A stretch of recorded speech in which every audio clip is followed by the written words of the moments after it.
Hello guys, welcome to my channel Raviraj MSV. मैं रवि आप सभी का अपने चैनल में स्वागत करता हूं। सो गाइस, आज 16 अक्टूबर हो गए। सो आज का करेंट अफेयर डिस्कस करते हैं। सो गाइस, आज का मोटिवेशन है, कभी हारने का इरादा हो तो उन लोगों को याद कर लेना जिन्होंने कहा था तुमसे नहीं हो पाएगा। सो अगर जो कोई भी हो जो आपसे ये बोलते हैं कि आपसे नहीं हो पाएगा, तुमसे ये नहीं हो पाएगा, तुम ये ज़िंदगी में कभी नहीं कर सकता है, तो उन लोग का बात लेकर बैठ नहीं जाना है ज़िंदगी में कि हाँ मेरे से तो होगा ही नहीं। उन लोग को हरा कर दिखाना है गाइज। आप लोग को उन लोग को ये करके दिखाना है कि नहीं, तुमने जो बोला था वो गलत है, मैं ये कर सकता हूँ, मैं ये अचीव कर सकता हूँ अपने लाइफ में। और साथ ही साथ अपने माँ बाप का भी प्राउड फील करवाना है अपने लाइफ में। कुछ लाइफ में गोल रखिए, कुछ गोल पे फोकस कीजिए, हार्ड वर्किंग कीजिए और अचीव कीजिए अपने गोल को, ताकि आपके माँ पापा को भी आप पे गर्व हो। सो इसी मोटिवेशन के साथ आज का इम्पॉर्टेंट डेट देख लेते हैं। सो गाइज, एक्चुअली आप लोग को पता है कि 2 दिन से करंट अफेयर सेशन नहीं आ रहा था। सो आज से कंटिन्यू करते हैं। संडे को ऑफ रखेंगे, ठीक है ना। और कभी भी करंट अफेयर अगर नहीं आता है तो मैं उसे कवर करने का कोशिश करूँगा अगले नेक्स्ट डे में। ओके। सो गाइज़, जैसा कि 14 से आपका क्लास नहीं आया था, तो 14 अक्टूबर को जो डे हम लोग सेलिब्रेट करते थे वो है वर्ल्ड स्टैंडर्ड्स डे। सो याद रखिएगा। ओके। 15 अक्टूबर को जो डे सेलिब्रेट किया गया था वो pregnancy and infant loss remembrance day था। ओके। 15 अक्टूबर को एक और डे था जो कि ग्लोबल हैंड वॉशिंग डे भी बोला जाता है। ओके। और आज हो गया 16 अक्टूबर, तो आज वर्ल्ड फूड डे सेलिब्रेट करते हैं। ओके गाइस, जो आज का थीम है गाइस वो water is life, water is food, live no one behind. That means पानी ही लाइफ है, पानी ही खाना है, इससे वंचित कोई ना रहे। Okay. So we move to next slide. आज का करेंट अफेयर देखते हैं। सो गाइस, जैसा कि पता है कि मैं डेली एक स्टेट को या फिर इंडियन टेरिटरी को एज ए कवर करता हूँ और उससे रिलेटेड जितने भी इंपॉर्टेंट फैक्ट्स होते हैं, इंपॉर्टेंट क्वेश्चन होते हैं, उसको मैं एक्सप्लेन करता हूँ। तो सो गाइस, आज मैंने लिया है गोवा को, जैसा कि आपको दिख रहा है, और ये हमारा भारत हो गया, दैट मीन्स इंडिया। इसमें ये जो रेड पोर्शन दिख रहा है गाइस, यहाँ देखिए सर्किल के अंदर, वो गोवा हो गया। सो गाइस, जैसा कि आप लोग को पता है कि पुर्तगीज़ पहला एज ए यूरोपियन कंट्री था जो कि इंडिया में सबसे पहले एंट्री करता है, ठीक है ना, एज ए ट्रेड पर्पज़ और रूल ओवर इंडिया। सो अगर बात करते हैं तो पुर्तगीज़ 1510 में गोवा को इन्वेट करता है, दैट मीन्स अपने कब्जे में लेता है, ठीक है ना। डिफीट करता है बीजापुर सल्तनत को, दैट मीन्स बीजापुर के जो एक किंग थे उनको हरा करके पुर्तगीज़ गोवा को कब्जा कर लेता है 1510 में, ठीक है ना। और जो बीजापुर सल्तनत के जो राजा थे उनका नाम था मोहम्मद आदिल शाह, ठीक है। याद रखिएगा, बहुत इंपॉर्टेंट हो जाएगा एग्जाम पर्पज़ से। और जैसा कि आपको पता है कि पोर्तुगीज़ रूल्ड किया था 450 ईयर्स। ओके। अगर आगे का बात करते हैं गाइज, तो फिर ऑपरेशन विजय चलाया गया था 1961 में, इंडिया के द्वारा चलाया गया था। और ऑपरेशन विजय के तहत गोवा को एज ए इंडिया का पार्ट बना लिया गया, पुर्तगीज़ से आज़ाद करवा कर। ओके। एज ए बोल सकते हैं पुर्तगीज़ से छीन लिए हम लोग गोवा को, ठीक है ना। फिर बिफोर अगर बात करते हैं, जब गोवा को जब पुर्तगीज़ से मतलब हम लोग इंडिया एज ए स्टेट में शामिल किया गया, उसमें गोवा दमन दीव एक ही था। पूरा एडमिशन किया गया यूनियन, दैट मीन सेंटर पे एडमिशन किया गया। 19 दिसंबर 1961 में फॉर्मेशन होता है, ठीक है ना, गोवा का। गोवा एज ए इंडिया का एज ए पार्ट बनता है, ठीक है ना। फिर बाइफर्केशन करके 30 मई 1987 में बाइफर्केशन कर दिया जाता है 30 मई 1987 को, और गोवा एज ए स्टेट बन जाता है। ओके। अगर बात करते हैं गाइस, तो गोवा कोंकण रीजन में आता है, इंपॉर्टेंट है, याद रखिएगा। ओके। अगर गोवा से रिलेटेड कुछ और इंपॉर्टेंट अगर फैक्ट्स बात करते हैं, तो एरिया का बात करते हैं गाइस, तो टोटल एरिया बात करते हैं तो 3702 किलोमीटर स्क्वायर है। ओके। अगर एरिया के टर्म में देखते हैं गाइस, तो रैंक उसका 28 हो गया, ठीक है ना। वैसे अगर पॉपुलेशन का बात करते हैं अकॉर्डिंग टू 2011 सेंसस के अकॉर्डिंग, वहाँ का जो गोवा का जो टोटल पॉपुलेशन है 14,58,545। ओके। रैंक का बात करते हैं as according to population 27th है ऑल ओवर इंडिया में। ओके। लैंग्वेज का बात करते हैं गाइज, तो ऑफिशियल लैंग्वेज हो गया Konkani. Okay. Additional official Marathi हो गया। ओके। और गवर्नमेंट पे अगर बात करते हैं गाइज, तो जैसा कि आप लोग को पता है कि गोवा का गवर्नर है PS श्रीधरन पिल्लई जी हैं, याद रखिएगा। बहुत सारा इंपॉर्टेंट ये क्वेश्चन बन जाता है एग्ज़ाम पर्पज़ पे। ओके। बहुत सारे स्टेट और PCS और दैट मीन्स सेंट्रल लेवल पे भी ये सब क्वेश्चन बनते हैं कि इस स्टेट का गवर्नर कौन है, स्टेट के CM कौन है। I am not talking about that particular question, that means कि only asking about a state CM and governor related to that question, okay ना। that means I am talking about मतलब जैसे कि आपको CM, जैसे गोवा से रिलेटेड कुछ question आ गया, 3-4 स्टेटमेंट आ गया, उसमें आपके स्टेटमेंट में as a governor as a CM include कर दिए जाएंगे। ओके, तो आपको correct statement as a choose करना पड़ता है। ओके, सो देखिए यहाँ बात करते हैं, तो गवर्नर कौन हो गए, PS श्रीधरन पिल्लई जी, ठीक है ना। वहाँ का सीएम का बात करते हैं, प्रमोद सावंत, जो कि बीजेपी पार्टी से बिलोंग करते हैं। ओके ना। स्टेट लेजिस्लेचर का बात करते हैं, दैट मीन्स स्टेट का जो असेंबली होता है वो यूनिकैमरल है। ओके, स्टेट लेजिस्लेटिव जो एज ए गोवा है यूनिकैमरल, उसमें टोटल 40 सीट्स हैं। ओके, याद रखिएगा। और पार्लियामेंट ऑफ इंडिया पे बात करते हैं, दैट मीन्स सेंटर पे बात करते हैं इंडिया पे, तो राज्यसभा में गोवा शेयर करता है 1 सीट, ठीक है ना। और लोकसभा में सीट करता है 2 सीट, ठीक है, याद रखिएगा। और हाई कोर्ट कहाँ है, बॉम्बे हाई कोर्ट पड़ता है, ठीक है ना। गोवा का हाई कोर्ट बॉम्बे पड़ता है, Bombay high court. Okay, so I think you got it. So we move to current affair, first question. So guys, जैसा कि आप देख रहे हैं, पहला क्वेश्चन है, which state has launched project Nilgiri tahr wildlife conservation initiative. किस राज्य ने प्रोजेक्ट नीलगिरी थार लॉन्च किया है, वन जीव संरक्षण पहल है। तो आपके ऑप्शन है, A Tamil Nadu, B Kerala, C Karnataka, D Orissa. And आपके करेक्ट ऑप्शन हो जाएगा that means A Tamil Nadu. Okay, so आइए इससे रिलेटेड कुछ इन्फॉर्मेशन कलेक्ट करते हैं। सो गाइस, जैसा कि पता है कि और 2 दिन का current affair as a discuss कर रहे हैं, तो आज नहीं रहेंगे। ओके, आप लोग इन्फॉर्मेशन कुछ इससे रिलेटेड कुछ और अगर आपको ज़्यादा इन्फॉर्मेशन चाहिए तो आप कमेंट बॉक्स में लिख के पूछ सकते हैं। ओके, ठीक है। तो ये इनिशिएटिव कहाँ लाया गया, तमिलनाडु में लाया गया, ठीक है ना। ये लाया गया था वाइल्ड लाइफ कंजर्वेशन के लिए, ठीक है ना। वाइल्ड लाइफ जितने भी वन में जीव जंतु लोग हैं, ठीक है ना, उसको एज ए कंजर्व करने के लिए, ठीक है ना। इसका एम है, ये जो प्रोजेक्ट लाया गया गाइस, ये जो इसका एम है, दैट मीन्स जो प्रोजेक्ट लाया गया नीलगिरी थार प्रोजेक्ट, ये नीलगिरी थार जो कि स्टेट तमिलनाडु का स्टेट एनिमल हो गया, इसको ऐसे प्रोटेक्ट करना है क्योंकि ये अभी इंडेंजर कैटेगरी में चल रहा है ना। Okay, so guys, about Nilgiri tahr का अगर बात करते हैं, ओके ना, TAHR। ओके, नीलगिरी ताहर का बात करते हैं, तो according to the world wildlife fund के अकॉर्डिंग इन इंडिया में टोटल 3122 स्पेसीज ही रिमेन बच चुके हैं, ठीक है ना। अगर बात करते हैं एंडेमिक इन वेस्टर्न घाट में ये एंडेमिक कैटेगरी में है। ओके, एकदम विलुप्त होने जा रहा है, ओके, धीरे धीरे। और एज ए तमिलनाडु में लोकली इसको बराई आडू बोला जाता है। ओके ना, याद रखिएगा। और जैसा कि मैंने आपको बताया था, तमिलनाडु का स्टेट एनिमल है। ओके, IUCN में ये इंडेंजर कैटेगरी में है, ठीक है ना। सो गाइज, नेक्स्ट पॉइंट हो गया सोलह ग्रासलैंड। ये केरला में, तमिलनाडु में और कर्नाटका में पाया जाता है। सो इम्पॉर्टेंट है ये स्लाइड। नीलगिरी ताहर से रिलेटेड ही ये सोलह ग्रासलैंड न्यूज़ में है, क्योंकि ये केरला, तमिलनाडु और कर्नाटका में ऐसे पाया जाता है। और ऐसे कोई एग्जाम में पूछ लिया जाएगा कि सोलह ग्रासलैंड किस स्टेट में है, तो आप आराम से इस क्वेश्चन का जवाब दे सकते हैं। So I think you got it. We move to next slide. So guys, next question है, Rosebank oil field belongs to which country. Rosebank जो तेल है, ये क्षेत्र किस देश से संबंधित है। आपके ऑप्शन है UK, option A, option B Germany, option C Spain, option D USA।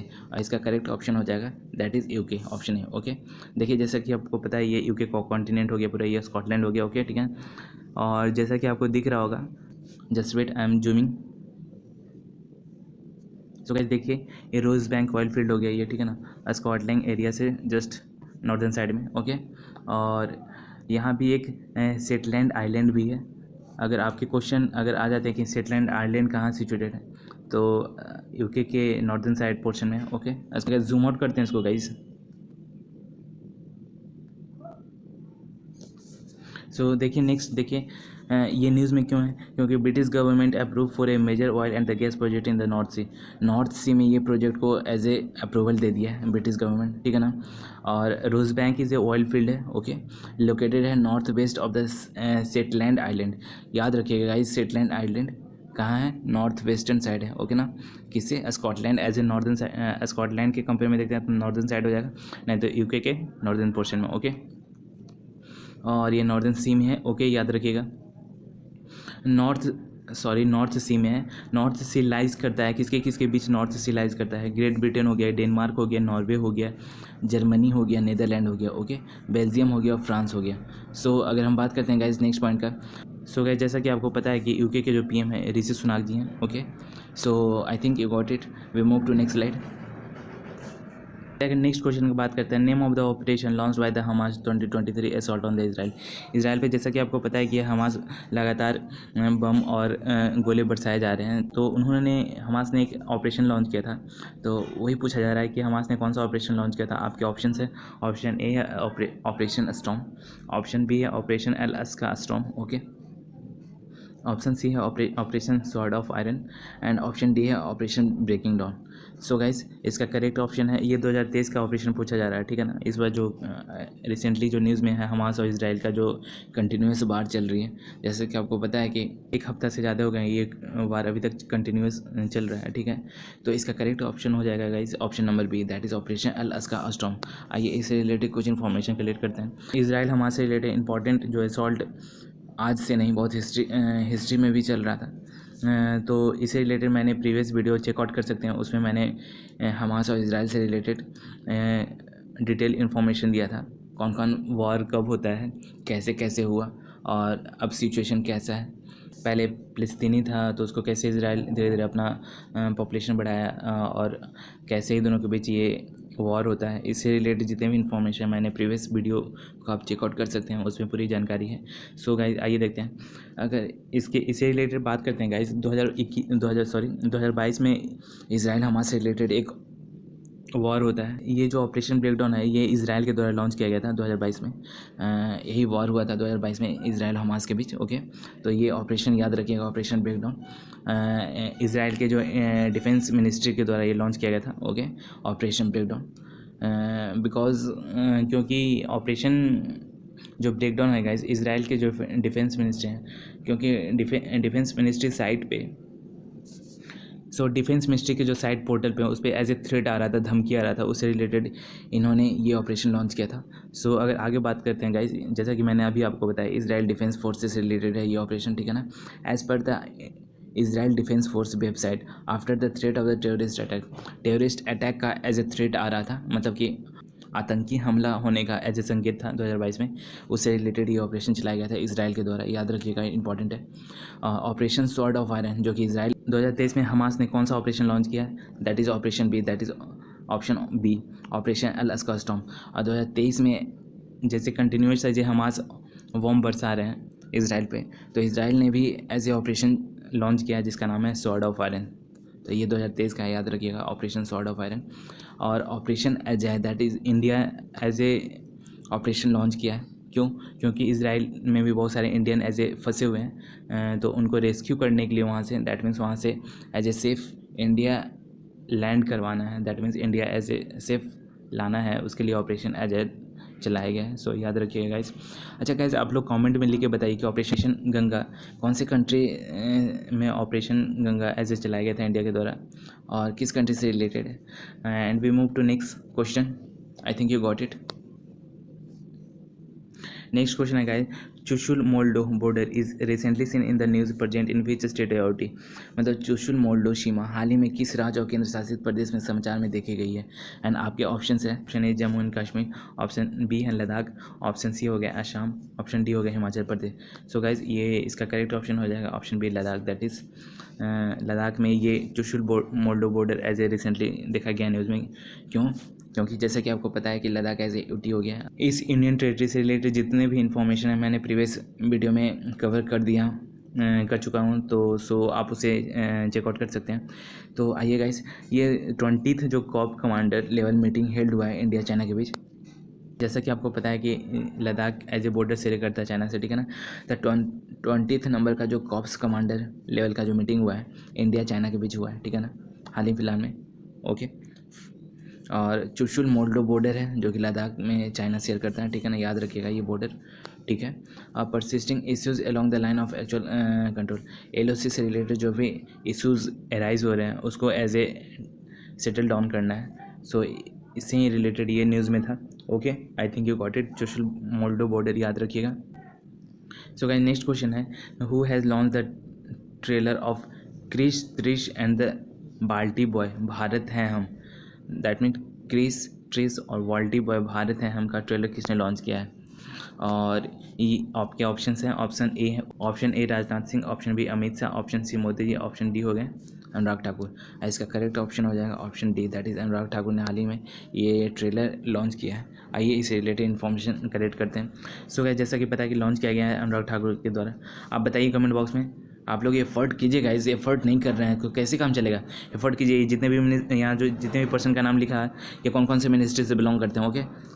बताइए आप, मोदी जी को छोड़कर, ओके। जैसा कि सबको पता होगा Modi ji as a PM India के, ठीक है ना, ठीक है ना।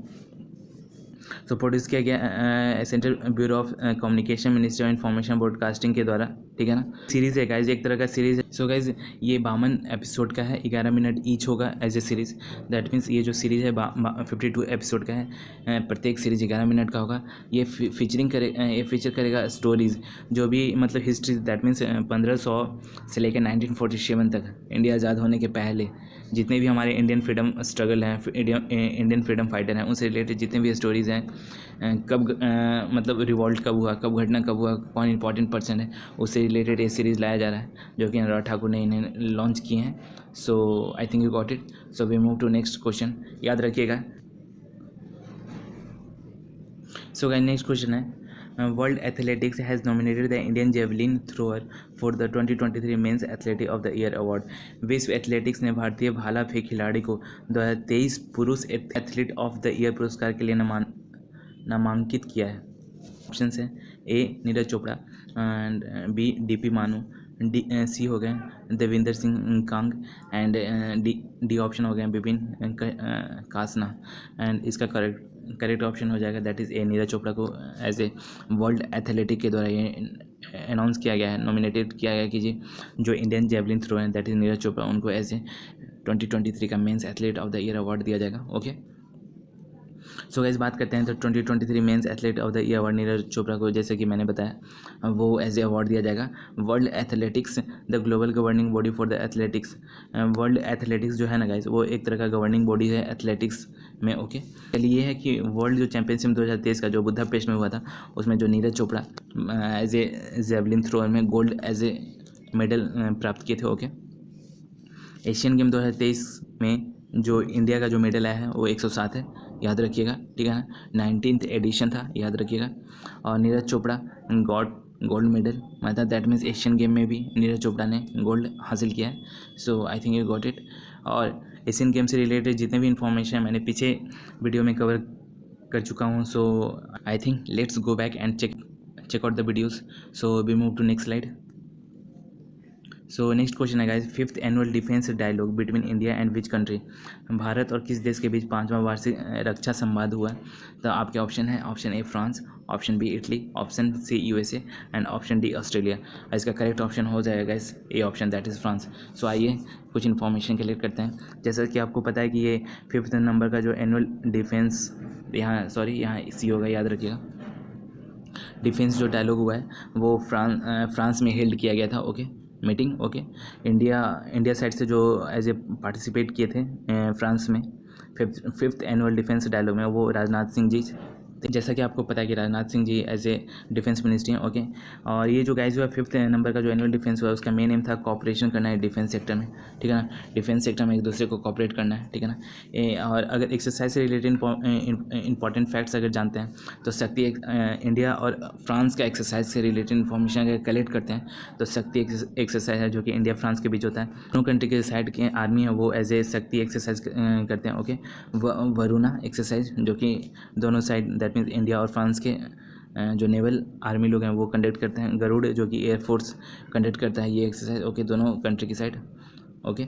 डेजर्ट नाइट एक एक्सरसाइज है जो कि इंडिया फ्रांस के बीच होता है, ओके। तो गाइस याद रखिए फ्रांस जो पेरिस है वो सीने रिवर पे situated, okay. River between the France और जर्मनी और फ्रांस के बीच जो रिवर है वो राइन रिवर है, याद रखिएगा, बहुत इंपॉर्टेंट है exam purpose, okay. State of जो डोवर है वो नॉर्थ साइड ऑफ फ्रांस के नॉर्थ साइड में स्टेट ऑफ डोवर है। अगर आपके क्वेश्चन आ जाते हैं एग्जाम में कि स्टेट ऑफ डोवर कहाँ है तो नॉर्दर्न साइड ऑफ फ्रांस है, ओके। बॉर्डर शेयरिंग, अगर फ्रांस से कौन कौन से आसपास वाटर बॉडीज़ शेयर करते हैं, आइए कुछ इन्फॉर्मेशन कलेक्ट करते हैं। जैसा कि आपको यहाँ दिख रहा होगा कि इंग्लिश चैनल है, ओके, बॉर्डर शेयर करता है फ्रांस से। अटलांटिक ओशन है, बे ऑफ बिस्केक है, मेडिटेरियन सी। ये पूरे जितने भी कंट्री थी है गाइज वाटर बॉडीज जो कि फ्रांस से शेयर करता है, वो इंग्लिश चैनल हो गया, अटलांटिक ओशन हो गया, बे ऑफ बिस्केक हो गया, मेडिटेरियन सी हो गया, ओके। सो याद रखिएगा, इंपॉर्टेंट है। So we move to next slide. So next question है guys, Gangetic dolphin is a state element of which state recently, मतलब हाल ही में गंगा डॉल्फिन किस राज पशु घोषित किया गया है। और आपके ऑप्शन हैं, option A Kerala, option B MP, option C UP and option D Karnataka. और इसका करेक्ट ऑप्शन हो जाएगा ऑप्शन सी, ओके। यूपी ने एज ए गंगेटिक डॉल्फिन को as a state animal as घोषित किया, ओके। सो आइए इससे रिलेटेड कुछ इन्फॉर्मेशन कलेक्ट करते हैं। गंगेटिक डॉल्फिन यूपी का ही नहीं बिहार का भी है, याद रखिएगा, ओके। इसको एज ए सुसु भी बोला जाता है, इसको गंगेटिक डॉल्फिन को सुसु भी बोला जाता है, ओके। इसका scientific name that means Gangetic dolphin का साइंटिफिक नेम है गाइस प्लेटेनिस्टा गंगेटिक, याद रखिएगा। आईयूसीएन की कैटेगरी में ये डेंजर कैटेगरी है, ओके। आईयूसीएन की लिस्ट में ये डेंजर कैटेगरी है, ओके। ये फाउंड किया गया था इन दैट मीन्स ये फाउंड कहाँ किया जाता है, नेपाल में, बांग्लादेश, इंडिया, ये सब कंट्री में गंगेटिक डॉल्फिन देखने को मिलता है, ओके। इंडिया ने भी एक्वेटिक एनिमल एज ए घोषित किया है नेशनल लेवल पे गंगेटिक डॉल्फिन को। कब किया गया था, 5 अक्टूबर 2009 को, याद रखिएगा, ओके। डॉल्फिन सेंटर का बात करते हैं तो वो पटना में है सिचुएटेड, ओके। इरावदी डॉल्फिन जो कि उड़ीसा में है, म्यांमार में भी देखा जाता है, ओके, याद रखिएगा। और आर्टिकल का बात करते हैं तो 48 जो आर्टिकल है गाइस, आर्टिकल नंबर 48 सबसेक्शन ए, ये जो आर्टिकल 48 ए सबसेक्शन ए है वो वाइल्ड लाइफ को प्रोटेक्शन करता है, नेशनल पार्क को प्रोटेक्शन करता है। और ये आर्टिकल 51 ए है गाइस, वो कंजर्व करता है फॉरेस्ट और नेशनल पार्क को, ओके। ये एज ए फंडामेंटल ड्यूटीज़ है हमारा, ओके, आर्टिकल याद रखिएगा। So we move to next question. Next question है guys, WHO initiative name SPECS 2030 it is related to what, मतलब ये पूछा जा रहा है गाइस, जो WHO ने पहल एक लॉन्च किया जिसका नाम है SPACS 2030, ये किस फील्ड से संबंधित है। आपके ऑप्शन है फॉर आइज, ऑप्शन बी है फॉर सेटेलाइट, सॉरी यहाँ TELL होगा, याद रखिएगा, फॉर सेटेलाइट। ऑप्शन सी हो जाएगा for medicine, okay. And option D हो जाएगा इकोनॉमिक्स। इसका करेक्ट ऑप्शन हो जाएगा option A, that is I से रिलेटेड है। बेसिकली ये गाइज आई के लिए लाया गया, ओके, आंखों के लिए। मिलियंस वर्ल्ड, देखिए नेक्स्ट पॉइंट के लिए लिखा हुआ है, million world suffer from vision problem, मतलब इंडिया में नहीं पूरे वर्ल्ड में बहुत लोग ऐसे विजन से रिलेटेड प्रॉब्लम सफ़र कर रहे हैं, ओके। अगर बात करें गाइज जो 74 नंबर का 2021 में WHO का जो असेंबली हुआ था, दैट मीन्स मीटिंग हुआ था, उसमें इम्बार्क किया गया था, दैट मीन्स इनिशिएटिव लिया गया था, दैट मीन्स कि पहल लिया गया था इस इनिशिएटिव को, ओके, जिसका नाम है SPACS 2030, ओके। और ये बेसिकली है गाइज प्रोवाइड करवाना integrated and the poor centre I care से रिलेटेड है। जो भी प्रॉब्लम इश्यूज़ हो रहे हैं विज़न से रिलेटेड, आई विज़न से रिलेटेड, वो एज ए दूर किया जाए पूरी तरह पूरे वर्ल्ड में, ओके। नेक्स्ट पॉइंट का बात करते हैं, it envision a world in which everyone who needs a reflective error intervention has access to quality affordable and the people centre reflective error service. इसी को देखिए हिंदी में लिखा हुआ है, यह एक ऐसी दुनिया की कल्पना करता है, दैट मीन्स एक WHO एक ऐसा दुनिया कल्पना कर रहा है जिसमें हर किसी को, जिसे अपवर्ड तक, दैट मीन्स रिफ्लेक्टिव एरर से रिलेटेड अगर एज ए प्रॉब्लम है, ओके, त्रुटि हस्तक्षेप की आवश्यकता है, गुणवत्तापूर्ण, सस्ती और लोगों को केंद्रित अपवर्तक त्रुटि सेवाओं तक पहुंचने हो। दैट मीन्स कि एक तरह का विज़न है गाइज, जो भी अगर एज ए विज़न प्रॉब्लम से रिलेटेड जो भी सफ़र हो रहा है, बहुत सारे वर्ल्ड में millions of people as a suffer कर रहे हैं, उसको एज ए जो भी ये प्रॉब्लम आ रहे हैं उसे जो भी प्रॉब्लम एज ए अराइज हो रहा है उसको एज ए हमेशा के लिए समाप्त करना है, ये WHO का इनिशिएटिव है। सो उसी से रिलेटेड ये लाया गया है, दैट इज़ इनिशिएटिव SPACS 2030। सो याद रखिएगा ये एक तरह का WHO का इनिशिएटिव है, सो बेसिकली आई विजन से रिलेटेड है, okay. So I think we move to next slide. Next question है guys, recently which country held IORA 2023, that is IORA means Indian Ocean Rim Association, okay.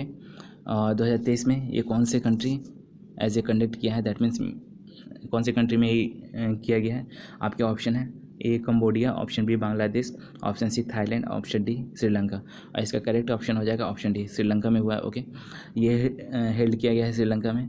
IRO that is Indian Ocean Rim Association, ठीक है ना। इसको found किया गया था 1997 में। इसका मेन एम है कि कॉर्पोरेट करना each other near to Indian Ocean. Indian Ocean से रिलेटेड जितने भी कंट्री हैं वो एक दूसरे को एज ए कॉर्पोरेट करेंगे, as a defence purpose, as a trade purpose. Okay, point का बात करते हैं तो इसका हेडक्वार्टर कहाँ है, मॉरिशस हो गया। Focus on the Sagar project को, सागर प्रोजेक्ट पे ये फोकस करता है। सागर प्रोजेक्ट क्या है guys, securities and the growth for all region. Indian Ocean आसपास जितने भी as a member as a country हैं IORA का, उनको एज ए सिक्योरिटी प्रदान करना, उसको एज ए ग्रोथ करना है in the future. Okay, member का बात करते हैं गाइस। नेक्स्ट पॉइंट तो ऑस्ट्रेलिया हो गया, सॉरी ऑस्ट्रेलिया 2 बार लिखा गया, साउथ अफ्रीका हो गया etcetera. That means total 23 country हैं एज ए मेंबर IORA का। ओके, ठीक है। टोटल कंट्री का नाम बताइए तो टोटल 23 एज ए मेंबर हैं। तो कौन कौन से मेंबर है IORA के, आप कमेंट बॉक्स में लिख के बता सकते हैं। सो अगर नेक्स्ट का पॉइंट बात करते हैं कि चाइना कुछ एफर्ट कीजिए यार, एफर्ट नहीं कीजिएगा तो कुछ नहीं होने वाला है। सो अगर लाइफ में सक्सेस चाहते हैं, कुछ गेन करना चाहते हैं तो कुछ कमेंट बॉक्स में लिख के बताइए।